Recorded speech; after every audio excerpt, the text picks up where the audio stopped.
Eu trouxe um exemplo aqui de um hemograma de uma paciente do sexo feminino que chegou numa emergência com dores articulares, com cansaço, a pequenos esforços, e a paciente sentia muita dor, foi pedido um hemograma. Quando fizeram a lâmina desse paciente, observaram isso que a gente está vendo aqui nessa imagem.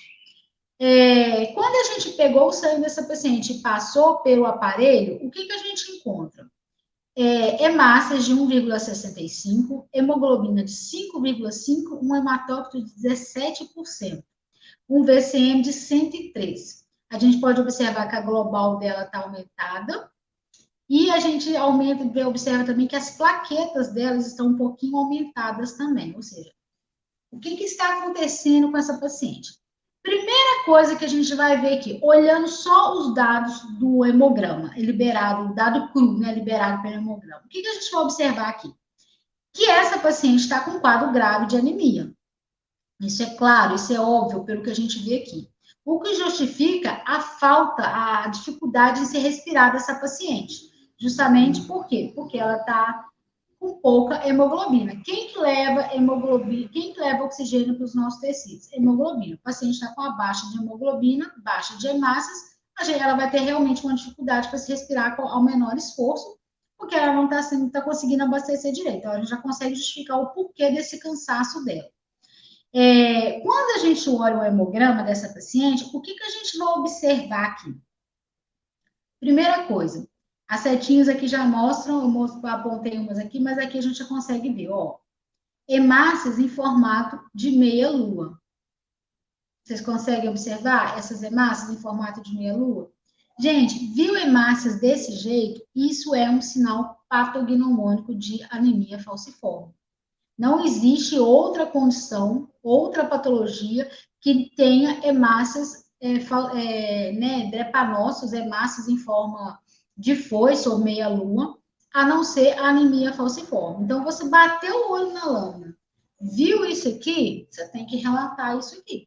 Isso é o indicativo de anemia falciforme. O paciente tem anemia falciforme. Apareceu esse tipo de hemácia, o paciente vai ter esse tipo de estrutura em meia-lua. Ah, Adriana, mas aí tem uma quantidade, mas a gente está vendo que tem muita hemácia no formato bicôncavo, que é uma forma de hemácia normal. Sim, exatamente. Não são todas as hemácias desse paciente que vão apresentar esse formato de meia-lua. As hemácias que por hora estavam inoxigenadas, elas retornam, elas têm uma sua estrutura normal bicôncava.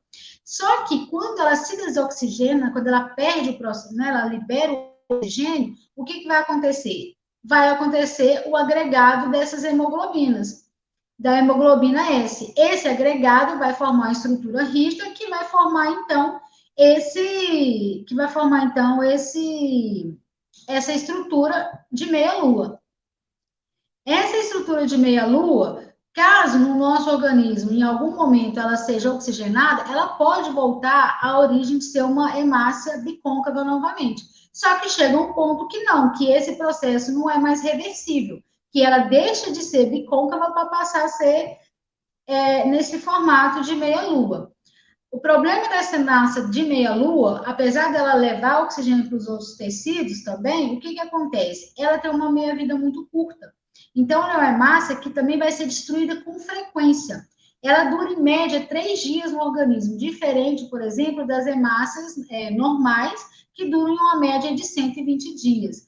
Como ocorre uma destruição acentuada dessas hemácias, porque elas apresentam a membrana mais friável, justamente por causa dessa estrutura rígida dessa hemoglobina, a gente vai ter uma destruição acentuada dessas hemácias, o que vai conferir um quadro de quê? De um número baixo de hemácias, assim como um número baixo de hematócrito.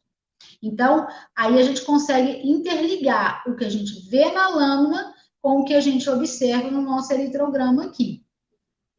Outra característica também, então, que vocês vão encontrar com grande frequência em lâminas de pacientes com anemia falciforme.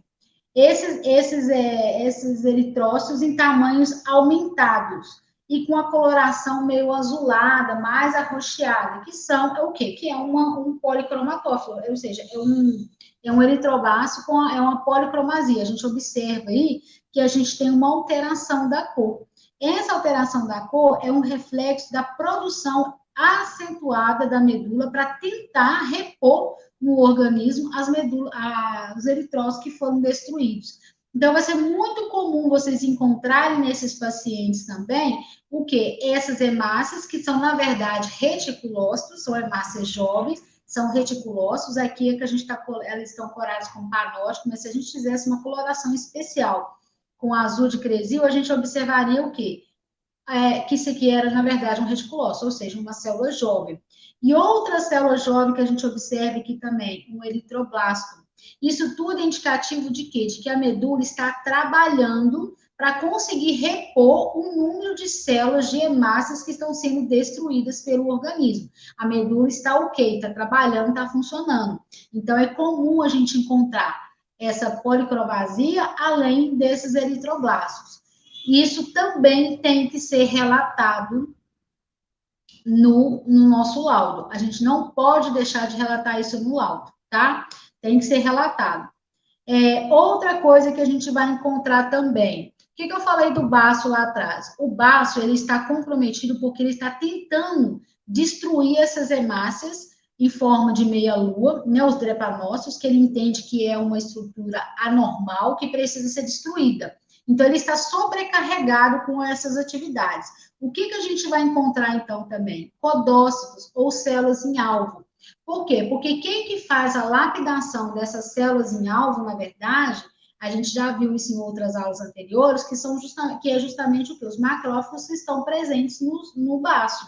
Só que se o baço está voltado, a sua atenção está muito voltada para resolver um outro problema, que é, no caso, a destruição dessas hemácias, desses depranócitos, o que vai acontecer? A gente vai começar a ter falha no sistema de lapidação desses outros eritrócitos. Então, a gente vai começar a observar que no sangue periférico vai começar a aparecer o quê? Essas hemácias em alvo ou os podócitos.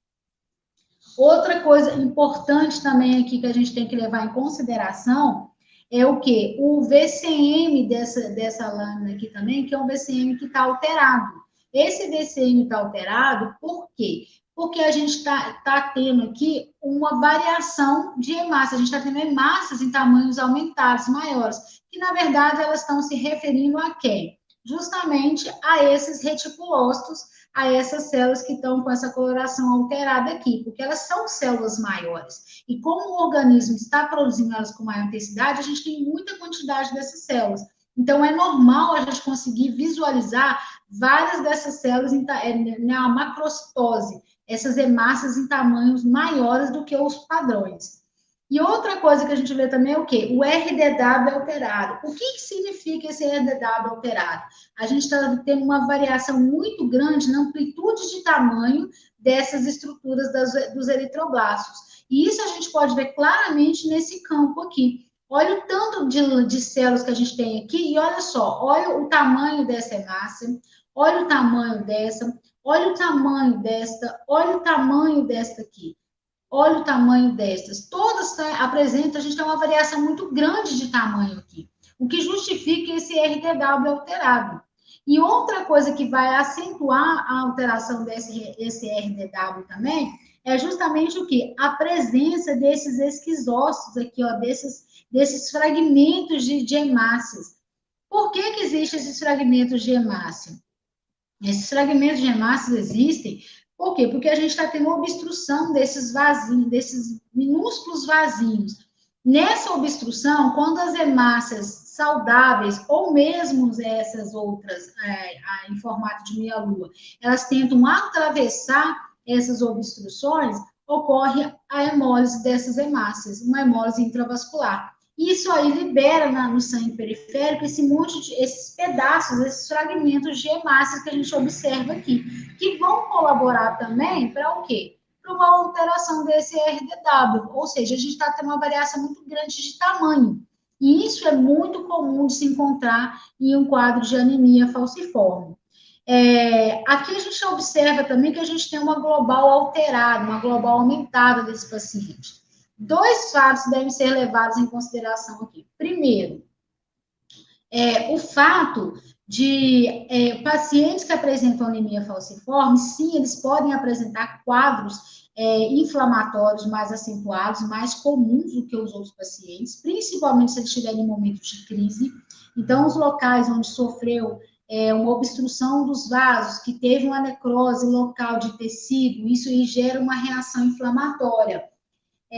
O que acontece? Essa reação inflamatória vai gerar um aumento do sistema imunológico, que vai vir em cima disso aí e vai começar a aumentar essa global para tentar resolver aquele processo ali.